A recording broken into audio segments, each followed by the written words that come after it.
Bonjour à tous, bienvenue à Boisvert Radio. Aujourd'hui, c'est la troisième émission de la saison 3 de Boisvert Radio. En fin de semaine dernière, la saison régulière de la Ligue M18 3A, j'allais dire Midget, M18 3A a pris son élan aux quatre coins là, de la province de Québec.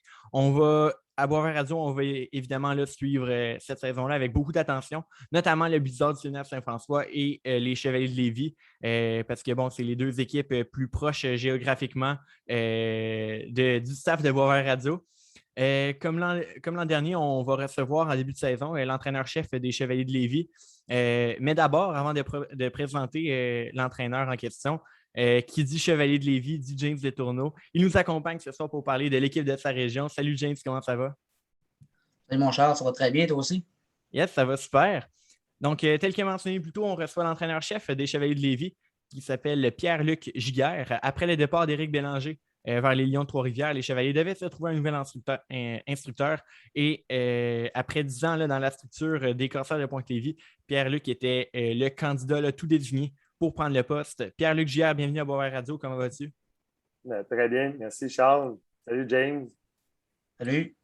Excellent. Débutons là, par parler de tes débuts dans le hockey comme joueur, car tu as aussi joué là, du gros hockey. Parle-moi un peu de ton parcours de joueur avant d'arriver dans la LHJMQ. Par exemple, ton hockey mineur, je sais que tu viens de Saint-Jean-Chrysostome, tu as sûrement joué pour les commandeurs au hockey mineur. Là. Comment ça s'est passé? Mon hockey mineur, tu fais bien en parler. Là. J'ai commencé avec les éclaireurs. Moi, on était à Saint-Jacques-Chrysostome. Fait que Les éclaireurs. j'ai joué un peu avec les éclaireurs au niveau atome. Quand je suis arrivé même au niveau Pee-Wee, ça a été le changement d'âge. Puis je me souviens qu'il y avait jumelé les éclaireurs et les commandeurs ensemble. Fait que j'ai joué une année dans ce temps-là, 2B, je pense, je me souviens bien, Pee-Wee 2B. J'ai juste joué un an Pee-Wee. C'était éclaireur, commandeur ensemble. Après ça, on est monté Bantam, c'était la même chose. À ma deuxième année, j'ai fait le Bantam 2A dans le temps de l'Express Rive-Sud. Pour après ça, tout pendant ce cheminement-là, j'étais tout le temps au PHCA, le programme hockey Chaudière-Appalaches, là, à l'école Pointe-Lévis en même temps. Fait que je pratiquais là le jour.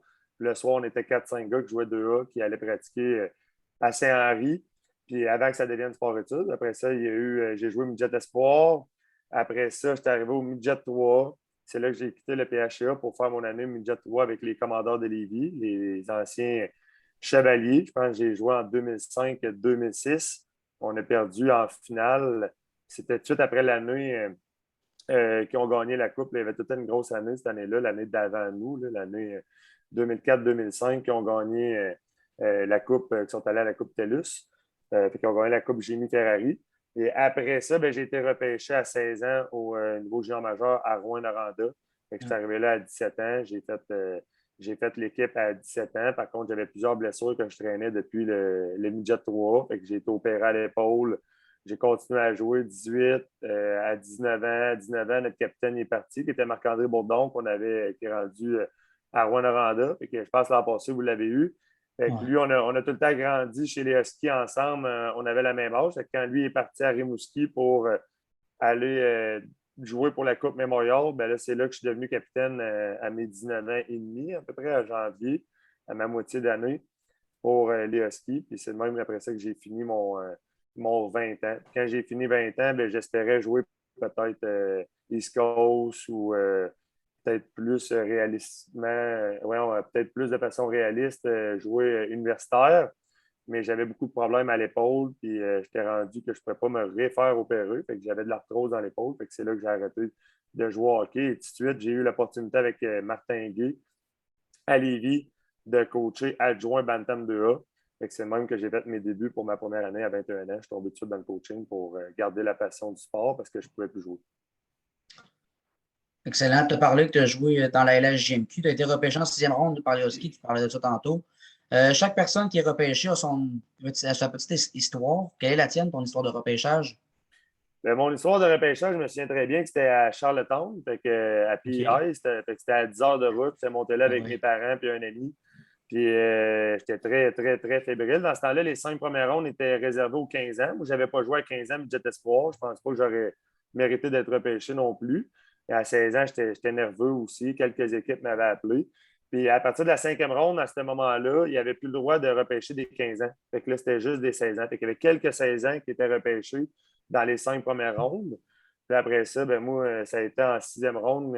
J'ai été nommé par les Huskies. Je me souviens très bien que ma mère, elle trouvait ça loin un peu. Elle disait qu'on avait fait 10 heures de route vers les Maritimes. Puis là, c'était 10 heures de route vers l'Abitibi. Mais ils n'étaient jamais allés, mes parents non plus, puis moi non plus. Fait qu'on est parti de la famille. Ma soeur aussi. Ma soeur est plus vieille de 4 ans.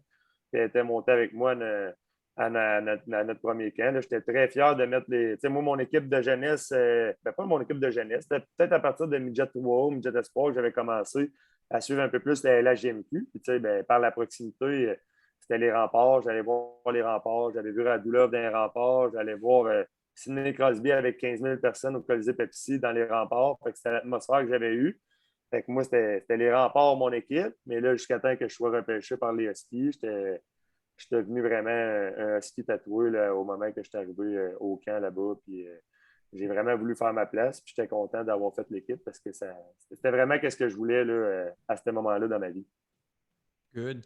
Ta première saison complète là, avec les Huskies, vous vous inclinez en finale de la Coupe du Président contre les Olympiques des Gatineaux, menés par un certain Claude Giroux. Là. Je ne sais pas si vous le connaissez. Sans blague. Parlez-moi là, parle-moi de cette épopée là, qui est sûrement restée gravée là, dans ta mémoire. Vers la finale, quand même, de la Coupe du Président, c'est quelque chose. Oui, c'est sûr. Écoutez, c'est un bon et c'est un mauvais souvenir en même temps. Là, quand tu prends en finale, tu veux gagner. Dans un cycle junior majeur, j'ai été là 4 ans. On a atteint la finale une fois. On a atteint chacune des rondes, les 16e, les quarts, les demi, puis la finale. Là, pendant mes 4 ans, c'est pas mal la normale. Des fois, il y a des équipes qui se faufilent, sont capables de se rendre 2 années de suite en finale, ou il y en a qui c'est plus long. Fait que c'est sûr que quand tu es en finale, tu veux gagner. On avait fini premier de la Ligue à 1 point, je pense, devant Bécomo, puis peut-être 2, 3 ou quelques points devant Gatineau. Je me souviens il y avait vraiment des bonnes équipes. Rimouski était fort cette année-là. On les avait battus en 4, mais je pense que les 2 premiers matchs étaient allés en prolongation. Il y avait eu une belle rivalité de ce côté-là. Halifax était fort. Il y avait Brad Marchand dans leur équipe avec Jacob Voracek, qui eux autres avaient été battus en 4 par Gatineau. Fait que, nous autres, c'est sûr qu'on avait gagné nos 3 premières rondes en 4 matchs. Fait qu'on avait balayé les 3 premières séries, même comme si je vous dis, la deuxième ronde contre Rimouski. Ça n'avait pas été facile, même si ça avait été en 4 matchs. Mais c'est sûr que la finale, c'était un beau souvenir parce que la ville était vraiment husky. Il y avait des drapeaux comme un peu, on voit quand le Canadien fait les séries à Montréal aussi. Ben, c'était ça à Rouyn-Noranda, fait qu'à plus petite échelle, mais la ville était vraiment husky. Tout le monde était là pour ça, puis il commençait à faire beau. Puis on voulait vraiment aller à la Coupe Memorial. Puis là, ben, écoutez, Claude Giroux était vraiment dominant à cette série-là. Il jouait avec Anduo, avec Paul Byron, qui avait vraiment de la vitesse. Il y en a encore, là, vous le voyez jouer, mais il était excellent aussi au niveau junior. Puis, écoutez, ils nous ont battus en 5 parties en finale. Comme je vous dis, c'est un très bon souvenir toute la route de voir la ville des Huskies. Mais c'est sûr que j'ai un petit goût amer là, de ne pas avoir été plus touché ou aller voir la Coupe Memorial. Ça a l'air de quoi? Toucher la Coupe du Président, c'est sûr que ça va rester un mauvais souvenir dans mes mémoires. Ouais, c'est sûr. À tes 2 autres saisons à Rouen, tu as été nommé capitaine. Tu en parlais ça aussi tantôt. Comment on vit avec l'honneur d'être capitaine dans un aussi haut niveau que la LHJMQ? Comment tu as vécu ça, toi, porter le C sur ton chandail? Ben, c'était vraiment un gros sentiment de fierté. Là, au-delà du choix des entraîneurs, je me souviens très bien que la quasi-totalité ou presque toute l'équipe là, avait voté pour moi. Fait que quand tes coéquipiers te voient dans ce rôle-là, moi, c'était ce qui était le plus important. Puis en plus que les entraîneurs renchérissent en te donnant la lettre à ce moment-là, ben, c'est sûr que j'étais fier. Écoutez, c'est un moment qui me rend fier, mais en même temps, ça venait avec des responsabilités. Je ne voulais pas changer. J'avais été nommé là après, ça faisait quoi, 2 ans et demi que j'étais dans l'organisation. Fait qu'ils connaissaient un peu mon tempérament, de quel joueur j'étais, de quelle façon j'étais fait. Mais en même temps, avoir une lettre, ça ne m'a pas changé parce que c'est pas à cause que j'ai eu la lettre que je t'ai rendu un leader. C'est plutôt tout ce que j'avais fait avant que le monde me respectait comme leader. Fait que ça, c'est sûr que ça avait été vraiment un gros sentiment de fierté là, à ce moment-là dans ma carrière. Good.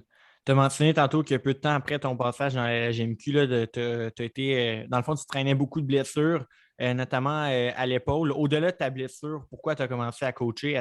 Qu'est-ce qui, dans le fond, ta blessure, tu aurais pu commencer à faire d'autres affaires, par exemple, juste te concentrer sur tes études ou tu n'es pas nécessairement coaché, mais pourquoi tu as choisi de coacher?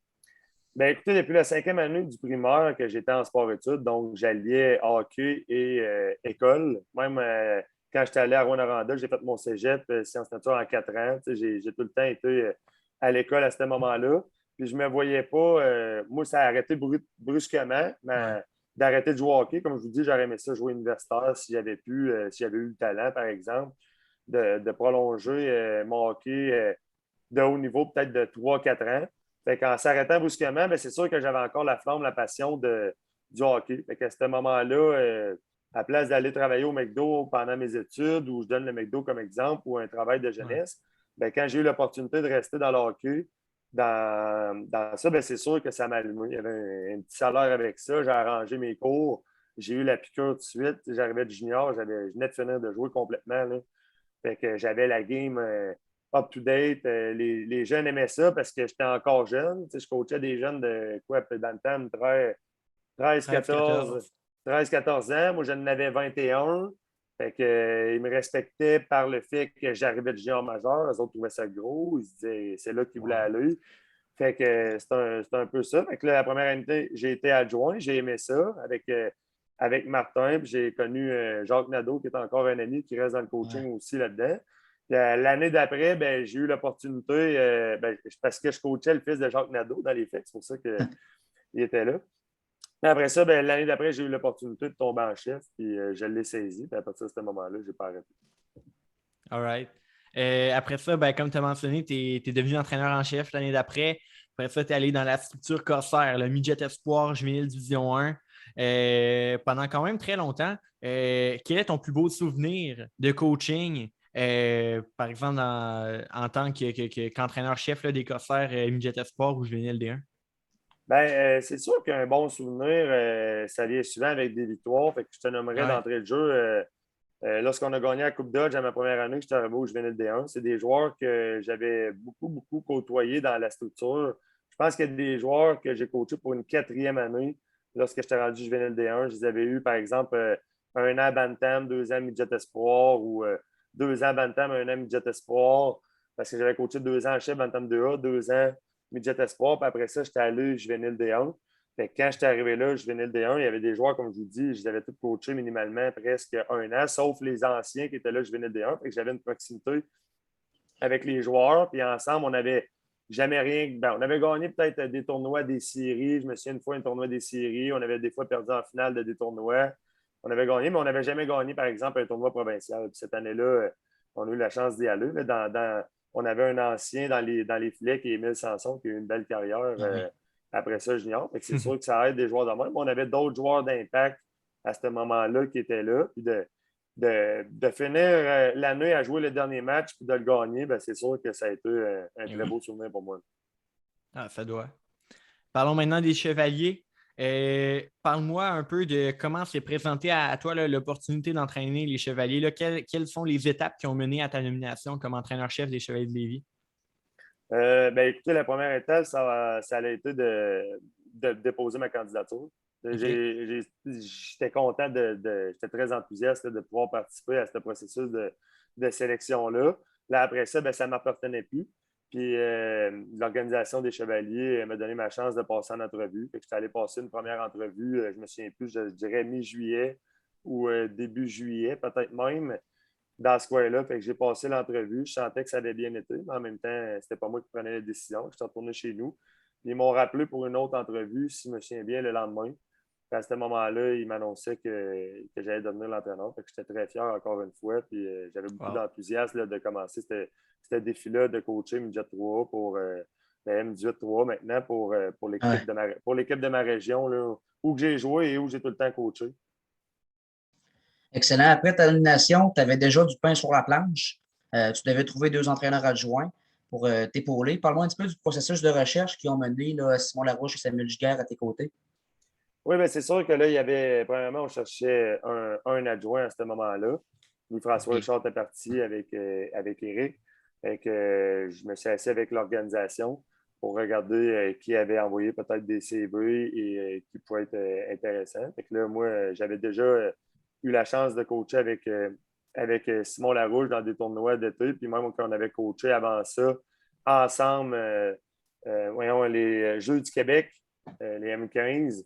Fait que c'est là qu'on s'était liés d'amitié. Puis depuis ce temps-là, ben, on continuait de se parler. On était dans 2 structures différentes, mais en même temps, le coaching, ça rassemble les gens. Fait qu'on continuait de se parler. Puis à ce moment-là, moi, je sais qu'est-ce que Simon il avait fait, puis qu'est-ce que Simon valait. Fait qu'à ce moment-là, j'ai discuté avec lui, j'ai demandé à l'organisation si c'était possible. Il était bien à l'aise. J'ai discuté avec lui. On a tous parlé un peu ensemble. On était capable de trouver un terrain d'entente. Puis Simon, il était capable de rejoindre l'équipe à ce moment-là. Fait qu'on était très fiers. Puis là, ben, après ça, on a eu la nouvelle que Jonathan Deschamps montait avec le Phoenix. Là, je pense que c'était 1 ou 2 semaines avant que le pré-camp commence.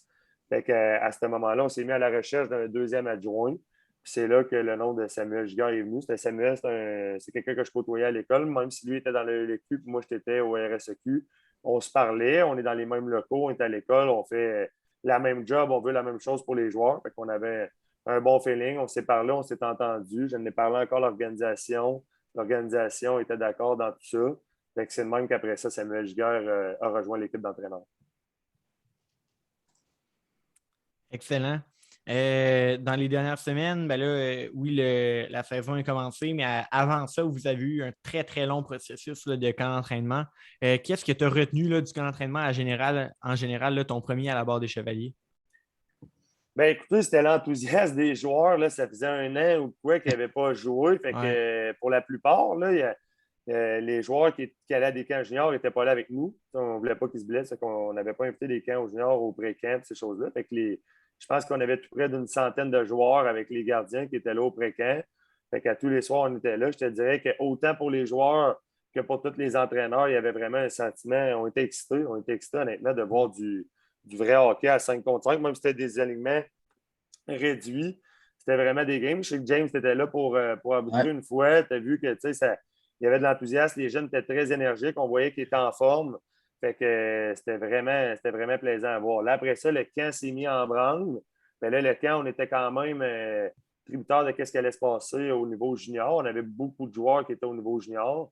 Fait que là, on attendait un peu, ben pas on attendait, mais on poursuivait dans le camp, on prenait des notes, on avançait sur certains joueurs, certains dossiers. On était capable de, plus les matchs avançaient, d'avoir une idée claire de qu'est-ce que notre alignement aurait de l'air, tout en ne sachant pas exactement comment le joueur descendrait du niveau junior. Fait que là, quand les joueurs descendaient du niveau junior, ben là, c'est plate à dire, mais là, il fallait procéder à des retranchements. C'est jamais la période la plus plaisante pour un entraîneur.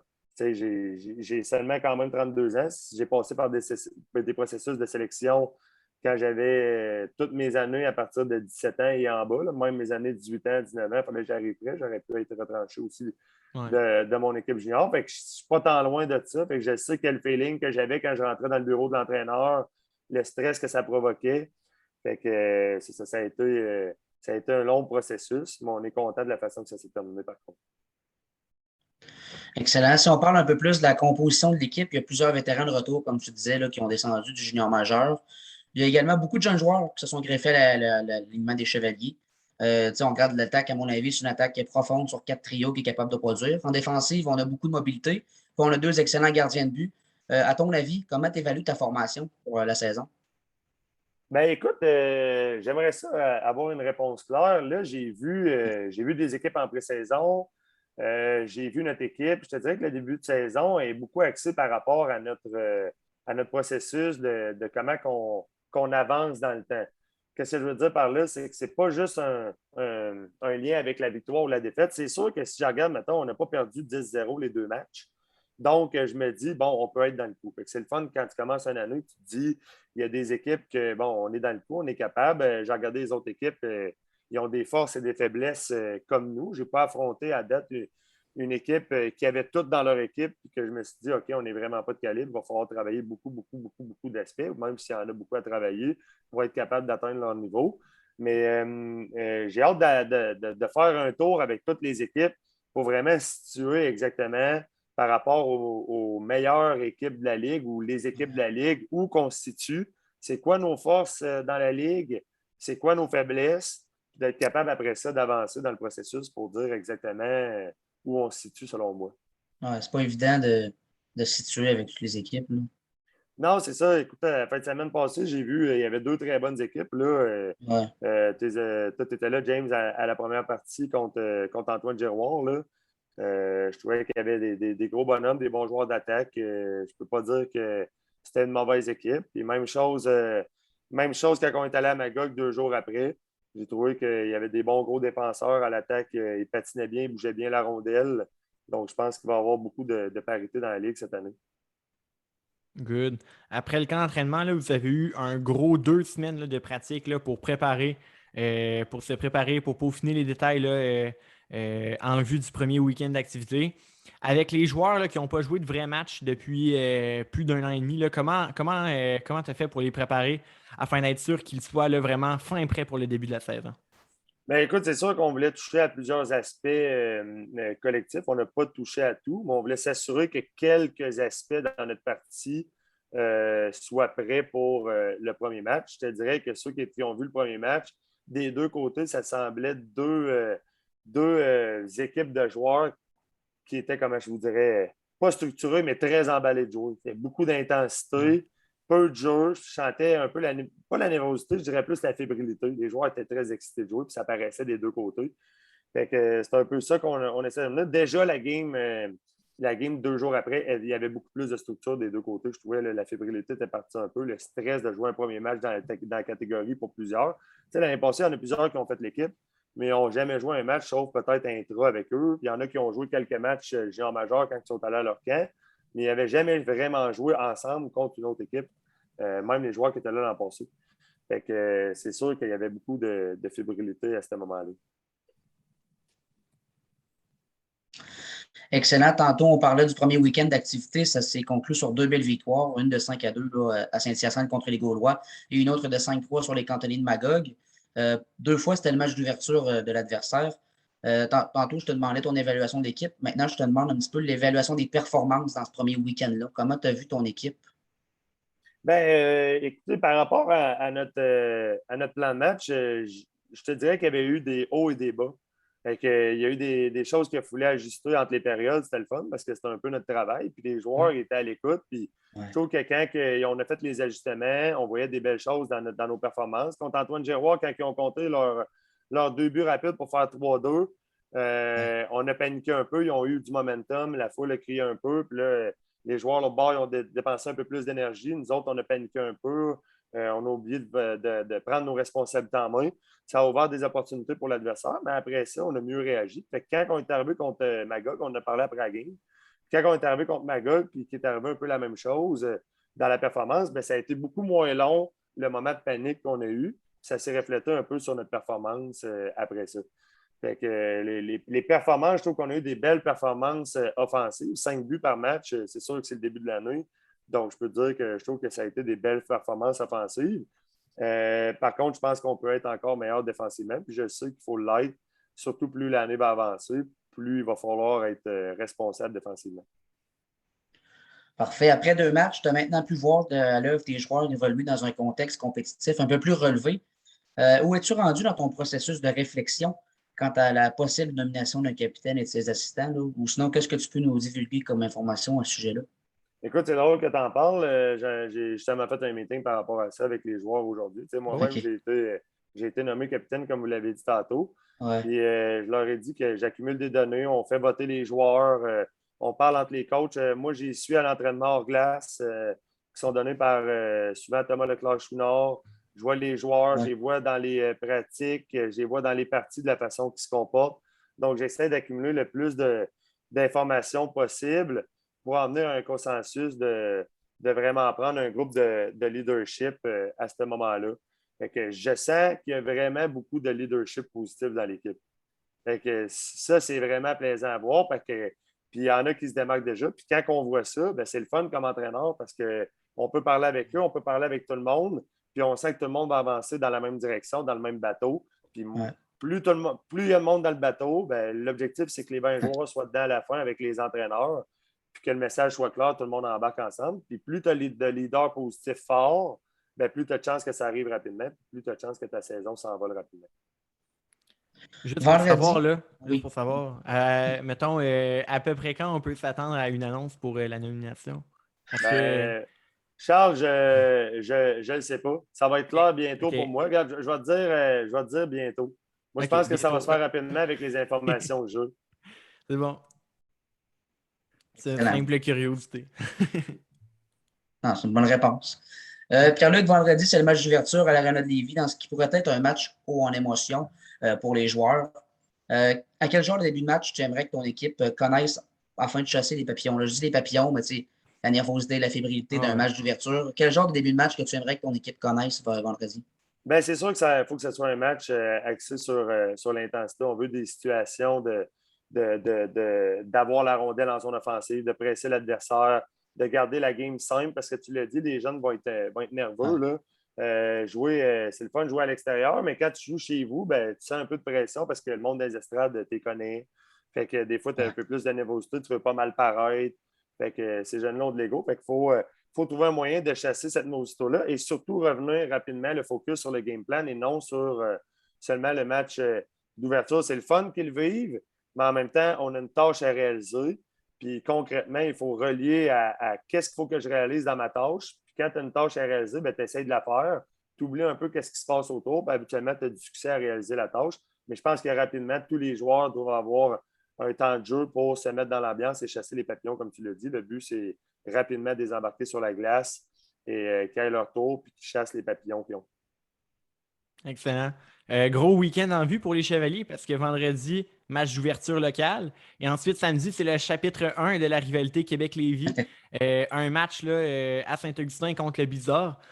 Comment, en tant qu'entraîneur, on prépare ses joueurs à une rivalité semblable? Écoutez, c'est sûr qu'on va leur en parler. Là, moi, j'ai fait partie de cette rivalité-là un Ouais. an. Je la connais depuis longtemps. Tu sais, des fois, on le fait en niaisant, mais en même temps, ça reste en dedans de nous une rivalité seulement des fois par rapport à la proximité.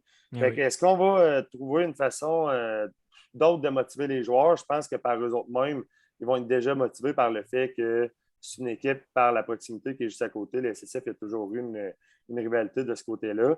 Je pense que notre game plan va être encore axé sur des points précis et par rapport à un processus d'amélioration personnelle en ce début d'année. Comme je vous dis, c'est sûr qu'il va y avoir une rivalité entre les deux équipes, mais en même temps, nous, on veut devenir meilleur par rapport à notre version qu'on va avoir vue le match d'avant, le vendredi contre Laval-Montréal. Ouais. On veut que notre version soit améliorée, que ce soit SSF, que ce soit Lac-Saint-Louis, que ce soit peu importe l'équipe dans la ligue. C'est vraiment l'objectif en début d'année. Puis qu'est-ce qu'on veut dire aux joueurs? Il faut trouver un moyen d'être une meilleure version, le match après match, surtout en début d'année, pour être prêt au grand moment quand ça va compter. Parfait. Quels sont les objectifs pour la saison avec les Chevaliers? Bien, les objectifs de saison, je vous dirais que là, il faut que j'en parle avec les joueurs. Je veux qu'eux autres aussi qu'ils aient leurs objectifs. Ils ont des objectifs personnels, mais leur objectif d'équipe, il faut que ça vienne d'eux. Si tu veux, mon avis, moi, c'est de gagner quand ça compte. Quand ça compte, il y a un tournoi Midget 3.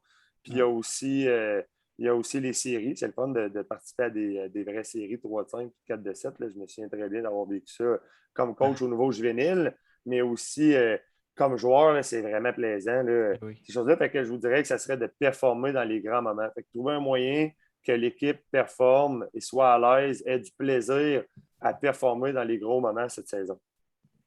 Excellent. On va terminer avec cette question-là. Environ là, à pareille date l'an dernier, on parlait à Boisvert Radio avec Éric Bélanger, qui était à l'époque entraîneur-chef des Chevaliers. Et lui, il nous disait vouloir utiliser un peu les Chevaliers comme tremplin en vue de potentiellement là, monter là, dans la Ligue nationale ou au niveau professionnel. Il a réussi. De ton côté, quel est ton objectif vraiment de carrière? Quel est ton objectif à long terme en rejoignant les Chevaliers? Est-ce que tu as envie de monter ou chaque personne recherche des nouveaux défis, chaque personne recherche vraiment le plus haut possible. Quelle est ta position là, comparée à ça? Bien, je te dirais que cette année, j'ai déjà du défi. Fait que Ouais. ça, je vais commencer à grandir là-dedans avec mes adjoints pour devenir la meilleure version de moi-même pour coacher du M18-3A. À court terme, je ne me vois pas. Écoute, c'est pas moi qui prends les décisions Ouais. à ce moment-là. Il y a l'organisation aussi.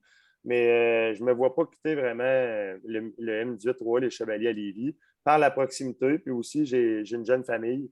Fait que je ne veux pas m'expatrier puis pas voir mes enfants grandir. Fait que c'est un beau mix de pouvoir coacher un peu des jeunes dans l'élite de la région et de pouvoir voir ma famille aussi évoluer. Écoute, à long terme, comme ta question était, Charles, Peut-être que je pense que oui, j'aimerais ça un jour, peut-être retourner vers ce que j'ai vécu comme joueur, le junior majeur. Mais c'est sûr et certain que dans ma tête, c'est clair que c'est pas pour tout de suite. Ouais, ben, tu es encore un très jeune entraîneur en plus. Tu l'as mentionné, c'est 32 ans. C'est quand même. Ça doit être d'un plus jeune de la Ligue M18-3. Là. Écoute, je ne sais pas, faudrait faire des stats. Faudrait faire des recherches. C'est une bonne question, puis je peux pas y répondre. Ouais, tu as en masse de temps devant toi. James, voulais-tu ajouter quelque chose avant de conclure? Non, c'est excellent pour moi. Excellent. Pierre-Luc Giguère, merci beaucoup d'avoir accepté mon invitation d'être venu à Boisvert Radio ce soir. C'est très apprécié. Merci beaucoup, Charles, pour l'invitation. Et James, n'importe quand, les gars, si jamais ça se produit dans l'année, je suis ouvert à revenir. Excellent. Je te souhaite une très belle saison avec les Chevaliers. Merci. Salut. James, Salut. merci d'avoir. Je reprends. James, merci d'avoir été là ce soir. Toujours un plaisir là, de faire des podcasts avec toi. Yes, mon Charles, c'est pareil pour moi, c'est toujours un plaisir. Excellent. Merci à vous aussi, chers auditeurs, d'avoir été à l'écoute ce soir pour ne rien manquer de la saison 3 de Boisvert Radio. Je vous invite à nous suivre là, sur les réseaux sociaux, Facebook et Instagram. Et sur ce, je vous dis à la semaine prochaine pour une nouvelle émission à Boisvert Radio.